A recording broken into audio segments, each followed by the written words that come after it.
নমস্কার বন্ধুরা, Raiganj Himalayan mountaineers and trekkers association আয়োজিত বাংলার পর্বতারোহী, পদযাত্রী ও প্রকৃতিপ্রেমীদের ৪২তম রাজ্য সম্মেলন ২৭ থেকে ৩০শে ডিসেম্বর ২০২৫ অনুষ্ঠিত হয়ে গেল উত্তর দিনাজপুরের রায়গঞ্জে। সম্মেলন শেষে ঘুরে নিলাম রায়গঞ্জ শহরটি আর দেখে নিলাম ঐতিহাসিক বিন্দল ভৈরবী মন্দির, অত্যন্ত জনপ্রিয় কুলিক পক্ষীনিবাস এবং কাইলাডাঙ্গি বাংলাদেশ বর্ডার। সবটাই ভিডিওতে তুলে ধরার চেষ্টা করছি, আশা করি আপনাদের ভালো লাগবে। অল বেঙ্গল মাউন্টেনিয়ার্স মিটে আমরা উত্তরবঙ্গের রায়গঞ্জে এসেছি। কলকাতা স্টেশন থেকে এই ট্রেনটি অর্থাৎ রাধিকাপুর এক্সপ্রেস ৬টার সময় এসে পৌঁছল রায়গঞ্জে। এখানে ইনস্টিটিউটের তরফ থেকে প্রথমেই চায়ের বন্দোবস্ত করা হয়েছে। এই ভোরবেলা প্রচুর কুয়াশা, তার মধ্যেও চায়ের ব্যবস্থা হয়েছে। এই যে এইখানে সবাই যারা ট্রেন থেকে নেমেছে তাদের জন্য চায়ের ব্যবস্থা হয়েছে। লিকার চা এবং দুধ চা দুটিই আছে। ভোরবেলা এই লিকার চা বা দুধ চা খুব প্রয়োজনের একটি জিনিস। আর আমরা এই বাসে মূল যে জায়গা মাউন্টেনার্স মিট হবে সেখানে যাব। পতাকা উত্তোলনের মধ্যে দিয়ে শুরু হয়ে গেল পর্বতারোহীদের সম্মেলন।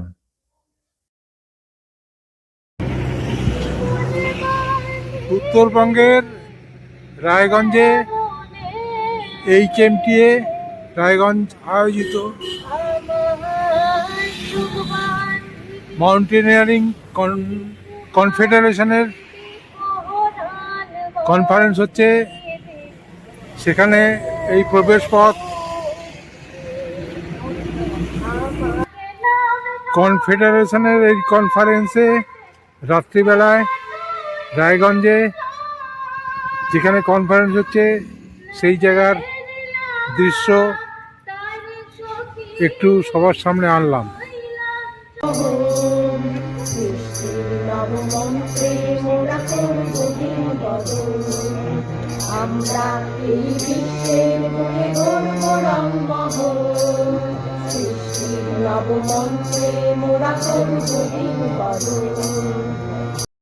এই সম্মেলনে আমরা মাউন্টেনিয়ারিং এবং ট্রেকিং সম্বন্ধে বিভিন্ন ধরনের আলোচনা এবং উত্তর দিনাজপুরের রায়গঞ্জের বিভিন্ন ধরনের সাংস্কৃতিক যে ক্রিয়াকর্ম সেগুলোর দেখতে থাকলাম এবং সাক্ষী হয়ে রইলাম এই সম্মেলনের।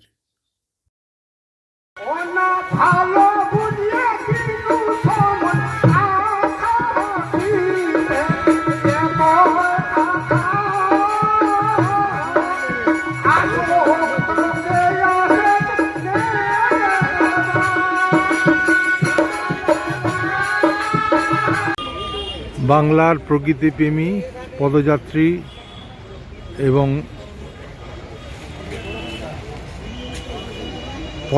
পর্বতারোহীদের রাজ্য সম্মেলন হচ্ছে উত্তর দিনাজপুরের রায়গঞ্জে।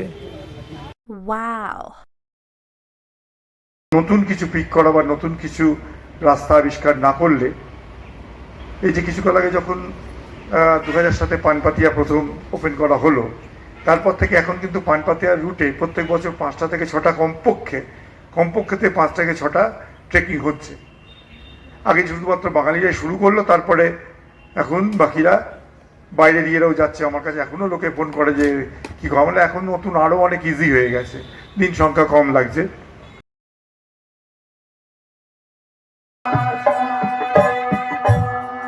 উত্তর দিনাজপুরের রায়গঞ্জে মাউন্টেনিয়ারিং সংস্থার একটি কনফারেন্সে দেখলাম রায়গঞ্জের বিখ্যাত রাজবংশী পাঁচালী গান, যার শিরোনাম করা হয়েছে সংসার কেন ভাঙে। কি বল গান্ধার? দেখিয়া নারী রঙ্গ, দেখিলে নারী রঙ্গ পুরুষের হয় ধর্ম নষ্ট।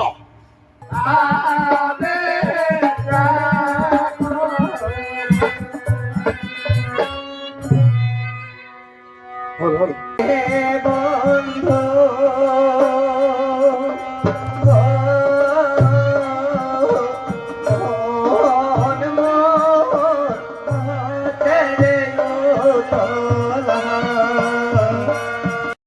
শেষ দিন রাতে ক্যাম্প ফায়ারের মধ্যে দিয়ে শেষ হলো সম্মেলন। তারপরে আমরা বেরিয়ে পড়লাম উত্তর দিনাজপুরের রায়গঞ্জ শহরের বিভিন্ন প্রশাসনিক ভবন, যেমন মিউজিয়াম, গ্রন্থাগার, দু একটি পার্ক, এখানকার মানুষ, রাস্তাঘাট ইত্যাদি চিনতে এবং দেখতে। দেখলাম, ঘুরলাম এবং পরের দিন বেরিয়ে পড়লাম অন্য আরেকটি ভ্রমণে। আমরা এখন রায়গঞ্জ শহরের মধ্যে দিয়ে বাসে করে রায়গঞ্জের বিভিন্ন দ্রষ্টব্য স্থান দেখার জন্য এগিয়ে যাচ্ছি। আমাদের বাসে যারা রায়গঞ্জে এই মাউন্টেনার্স কনফারেন্সে যারা এসেছিলেন তারা সবাই আছেন। একটু ঘুরে দেখি।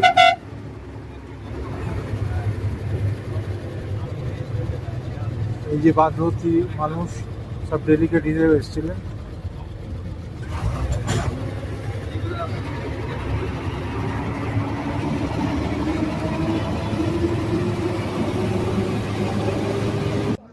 ভৈরবী মন্দির বিন্দলের, সেই মন্দিরের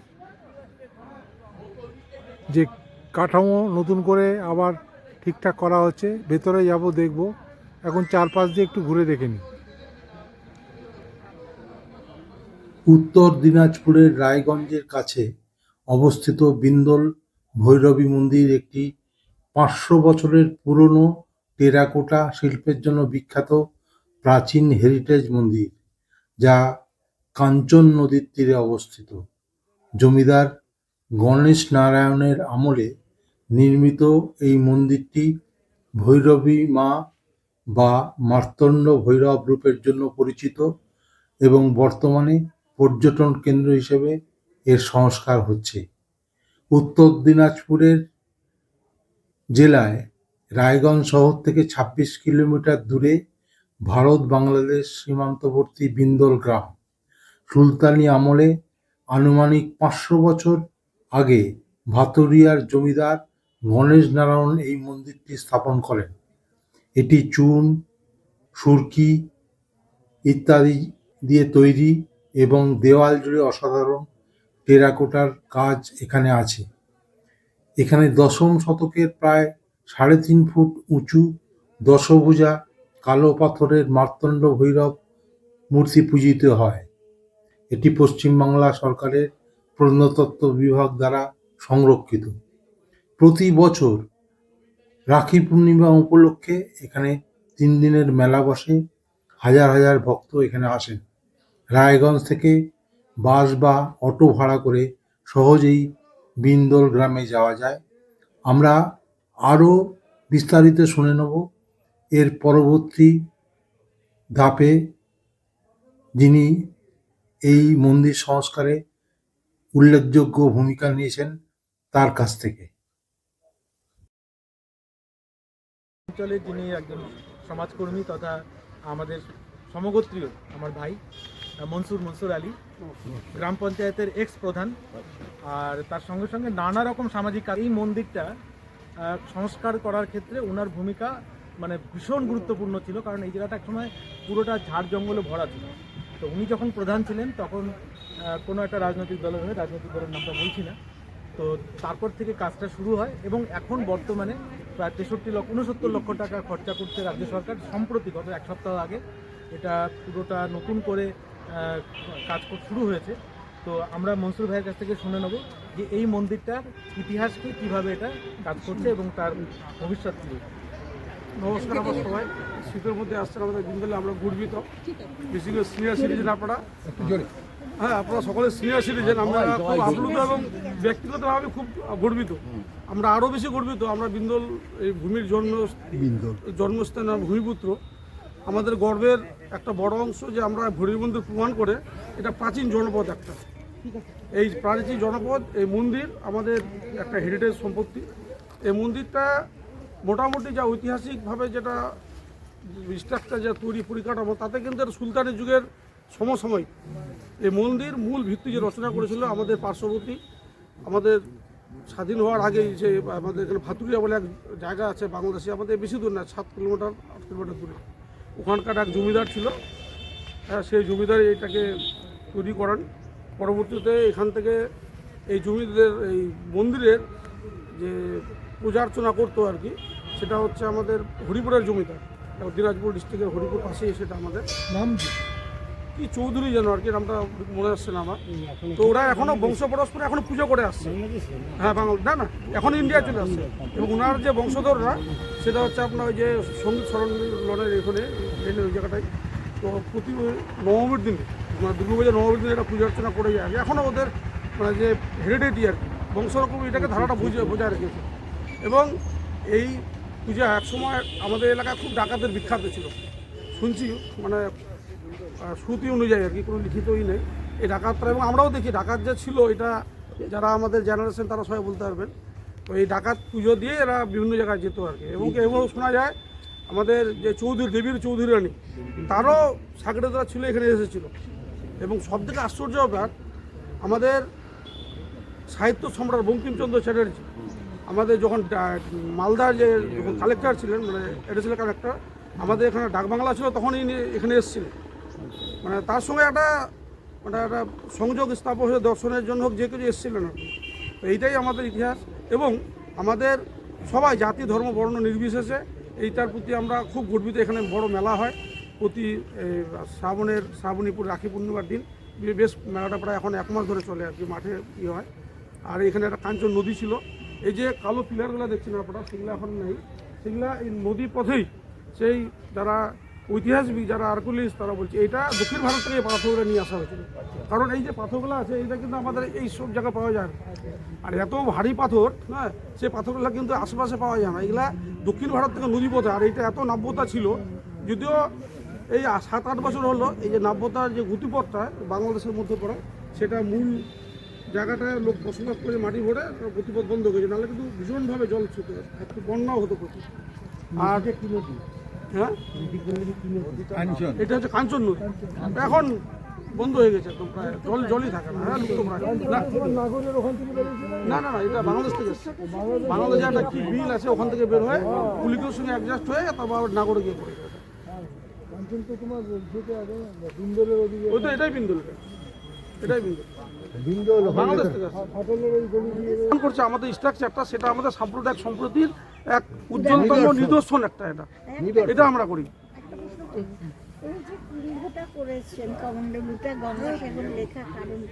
এটা করোনা আবহের সময়, তখন যে সরকার থেকে আর কি পশ্চিমবঙ্গ সরকার এই গঙ্গা জল নিয়ে আসছিল, এখান থেকে যারা পূজা অর্চনা করে এখান থেকে যেতে পারছিল না গঙ্গা স্নানের সময়, এখান থেকে তাদেরকে পুণ্যার্থীদের মানে দেওয়া হয়েছিল। হ্যাঁ, না, এটা রিসেন্ট হলো 2020 সালে করোনা আবহের সময়। আর একটা বড় জিনিস, আমাদের মন্দিরে যাবেন আপনারা, ভিতরে যাবেন, বাম দিকে একটা কুয়ো ছিল। সেই কুয়োটা সুরঙ্গের সঙ্গে তালদিঘির সঙ্গে সামনে একটা তালদিঘি আছে, এখান থেকে 300 মিটার দূরে। মানে আমার মায়েদের কাছ থেকে শুনছি, আমরা দেখিনি, মা দাদুরা শুনছি, এখানে যে ফুল পাতা ছাড়তো, ওখানে গিয়ে ভাসে উঠতো। এবং এই মন্দির ঠাকুরটাকে অনেকবার চুরি করার ব্যবস্থা দেখবেন। এই কি একটা ডাকাত ছিল, কালো পাহাড় না কি আপনারা, সে একবার এখানে আসে, এই যে দেখো মন্দিরটা কেটে নিয়ে গেছে। তারপর আমার দেখা, আমরা যখন এই 93-94 সালে আর কি 5-6-7 পড়াশোনা করি, চুরি করতে নিয়ে পারে নাই, মানে এত সব বাস টাস দিয়ে টায়ার ফায়ার নিয়ে যেতে পারেনি, এত মানে ভারী হয়ে গেছে। হ্যাঁ, মানুষ খুব বিশ্বাস এবং এবং খুব ভক্তির সঙ্গে আমাদের সবাই মানে এটা। তারপর 2011 সালে আমাদের রাজ্যপাল তৎকালীন গোপাল কৃষ্ণ গান্ধী আমাদের পঞ্চায়েত, তখন আমি এখানকার দায়িত্ব পঞ্চায়েত নির্বাচিত প্রতিনিধি ছিলাম এবিপি, তো তখন আমরা লিখিতভাবে জানাই। তারপর হেরিটেজ থেকে 35 লক্ষ টাকা এটা স্যাংশন হয়। তখন আমরা এই মন্দির সংস্কার, এই মন্দিরের চারিদিকে কিচ্ছু ছিল না, মন্দিরটা যে মূল মন্দির যেগুলা সব ধ্বংস, শুধু গম্বুজটা ছিল, চারিদিকে জঙ্গল হয়ে গেছে। তো ওই টাকা যতটা পারছে আর কি, কিন্তু নকশাগুলা যেগুলা টেরাকোটা সেগুলা করতে পারে নাই। আমরা খুব দুঃখিত, কেউ আমাদের যারা পূর্বপুরুষরা যদি সংরক্ষণ করতে পারতেন তাহলে কিন্তু করতো। এই যে বসার, এই যে আম গাছ, এই যে রাস্তা এবং মাটি দেওয়া, তখনই এটা হয়েছে। আবার আমরা আশা নিয়ে আবার নতুন করে এটা হয়েছে, আবার 69 লাখ টাকা আপনাদের হেরিটেজ ডিপার্টমেন্ট থেকে টেন্ডার হয়েছে, কাজ চলছে এখন। এখন কীভাবে কী হয় এখন দেখা যায়। কতটা করে এরা? রায়গঞ্জের বিন্দলের ভৈরবী মন্দির সংলগ্ন যে নদী, কাঞ্চন নদী বা লোকালি এরা কাচনা নদী বলে, এটা এখন প্রায় বুঝে এসেছে, নদীর প্রবাহ নষ্ট হয়ে গেছে। আর এই হচ্ছে আমরা এতক্ষণ শুনলাম সেই ভৈরবী মন্দির বিন্দলের। আমরা উত্তর দিনাজপুরের রায়গঞ্জে এসে বাংলাদেশের বর্ডারের কাছে যাচ্ছি। রায়গঞ্জ থেকে প্রায় 22 কিলোমিটার দূরে এই বর্ডার দেখা যাচ্ছে। আমরা সেই বর্ডারের দিকে আস্তে আস্তে যাচ্ছি। এই সেই বর্ডার, বাংলাদেশের বর্ডার, কাঁটাতার দিয়ে ঘেরা বাংলাদেশের border. 87 battalion border security force, Kailadangi BOP. Kailadangi এলাকাটি ভারত বাংলাদেশ সীমান্তের একটি গুরুত্বপূর্ণ অঞ্চল, যা দিনাজপুর জেলার হিলি সীমান্ত সংলগ্ন এলাকা। এই হচ্ছে আমাদের ভারত, আর রায়গঞ্জ থেকে 22 কিলোমিটার মতো দূরে এই বাংলাদেশের বর্ডার, কাঁটাতার দিয়ে ঘেরা এই বর্ডার। ভেতরে আরেকটি বর্ডার দেখা যাচ্ছে, এটা বাংলাদেশের বর্ডার। দূরে দূরে বাংলাদেশের বাড়ি ঘর দর ইত্যাদি দেখা যাচ্ছে। আর ওই দূর অবধি বাংলাদেশের বর্ডার দেখা যাচ্ছে। ওই দূর থেকে দেখা যাচ্ছে বাংলাদেশের সঙ্গে ভারতের যে বর্ডার, সেই বর্ডারের পাশ দিয়ে রাস্তা, এই রাস্তা দিয়ে বিএসএফ টহলদারি করে দেখা যাচ্ছে। এই বিশাল কাঁটাতারের বেড়া, দূরে বাংলাদেশের বাড়িঘর ধরে দেখা যাচ্ছে, ওই যে বাংলাদেশের বাড়িঘর। আর এই বিশাল বেড়া বাংলাদেশের সঙ্গে ভারতের। আমরা এখানে এসেছি, কালাইডাঙ্গা বলে এই জায়গাটার নাম। ওইটাকেই বলে ছিটমহল। আমরা শুনে নিচ্ছি এই বাংলাদেশের বর্ডারে আমাদের ভারতীয় এক মানুষের এক। দাদা, আপনার নামটা? আমার নাম হায়দার আলী। হায়দার আলী। আচ্ছা, এই যে দেখছি না এখানে আপনার আলু চাষ হয়েছে, সর্ষে চাষ হচ্ছে, এগুলো কাদের? আমাদের আমাদের বলতে বাংলাদেশের? ইন্ডিয়ার। ও, ইন্ডিয়ার, মানে আমাদের দেশের, আমাদের ভারতের। ভারতে এই চাষগুলো করেন কি করে? গেট দিয়ে যাই, আচ্ছা, দিয়ে গেট ঢোকার আছে। পরে সকাল 7টায় ঢুকি, আচ্ছা। ঢোকার পরে বিকালে চাষ আবাদ করে কাজকর্ম করে 4টায় ব্যাক হয়ে চলে আসি। আচ্ছা আচ্ছা আচ্ছা আচ্ছা, কোনো অসুবিধা নাই। কোনো অসুবিধা নেই? না। কোনো এমনি কোনো অশান্তিও নেই তো? অশান্তি কোনো, আমাদের এখানে হিন্দু মুসলমান কোনো কিছু সব মিলেমিশে আছে, কোনো মিলেমিশে। ঝগড়া ঝাঁটি নাই। আর এই যে বাংলাদেশের এখন গন্ডগোল হচ্ছে, এর জন্য কোনো আমাদের সঙ্গে ওদের কোনো লেনদেন নাই, অসুবিধা হচ্ছে না? কোনো অসুবিধা নাই। আচ্ছা আচ্ছা। আমাদের এখানে খুব ভালো আছে। তো চাষ তো দেখছি খুব ভালো হয়েছে। হ্যাঁ, আর এই দূরে দূরে যে বাড়িগুলো দেখা যাচ্ছে, ওগুলো ওরা সব বাংলাদেশ? ভাতুরিয়া, বাংলাদেশ। আচ্ছা, ওদের সঙ্গে আপনাদের কি কোনো সম্পর্ক আছে? কোনো সম্পর্ক কারোর নেই, সঙ্গে কোনো সম্পর্ক নেই। ওরা ওদের জায়গায় মানে থাকে, আত্মীয় আমরা টাত্মীয় কেউ থাকতে পারে? দু একজন আছে। এরা এই বেড়া কতদূর হ্যাঁ? আছে এটা? যত দূর পর্যন্ত ইন্ডিয়া, বাংলাদেশ।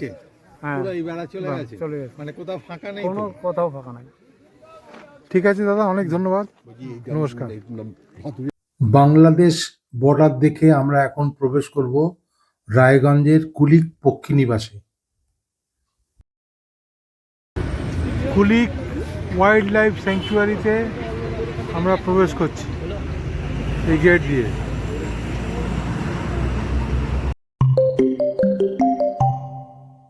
কুলিক ফরেস্টের মধ্যে দিয়ে আমরা যাচ্ছি পাখি দেখার উদ্দেশ্যে।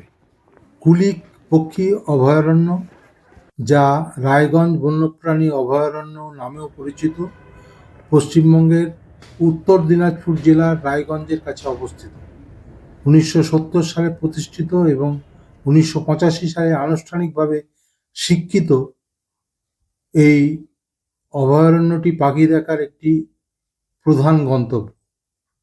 প্রায়শই এশিয়ার অন্যতম বৃহত্তম হিসেবে উল্লেখ করা হয়, যেখানে 164ও বেশি প্রজাতির পাখি বাস করে এবং প্রতি বছর 90,000 থেকে 1 লাখেরও বেশি পরিযায়ী পাখি এখানে আসে। রায়গঞ্জের কুলিক পক্ষী নিবাসের এই বিরাট একটি জলাশয়, এই জলাশয়ের আশেপাশে যে গাছগুলো আছে, এই গাছে প্রচুর মাইগ্রেটেড বার্ড অর্থাৎ পরিযায়ী পাখি আসে। সেই পরিযায়ী পাখি দেখার জন্যে আসা, কিন্তু এবার এখনও পর্যন্ত পরিযায়ী পাখি আসেনি। বিশেষ করে হর্নবিল জাতীয় যে পাখিগুলো এই কুলিক পক্ষী নিবাসের এই যে জায়গায় আস্তানায় মাইগ্রেটরি বার্ড হিসেবে আসে। এখানে রায়গঞ্জের কুলিক পক্ষী নিবাসে একটি মাছের অ্যাকোরিয়াম আছে বিরাট, আর এই অ্যাকোরিয়াম, এগুলো সব লোকাল মাছের অ্যাকোরিয়াম, আর ওপাশে আছে বিভিন্ন সামুদ্রিক মাছের অ্যাকোরিয়াম। এটা হচ্ছে লোকাল মাছের অ্যাকোরিয়াম।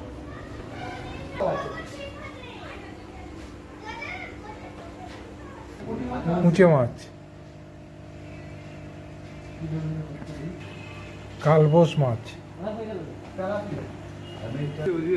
ফলি মাছ, পুঁটি মাছ, রুই মাছ, মাগুর মাছ,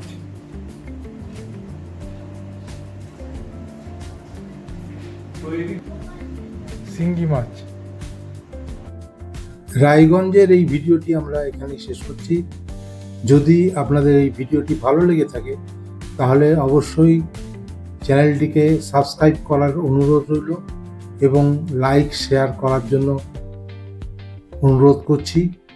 আগামী দিনে আমরা উত্তরবঙ্গের মাইরুঙ্গাঁও এবং শিটংয়ের দুটি আলাদা আলাদা ভিডিও করব, সেটাও আপনারা অবশ্যই দেখতে পাবেন। এখনকার মতো আমরা এখানে এই ভিডিওটি শেষ করলাম। নমস্কার।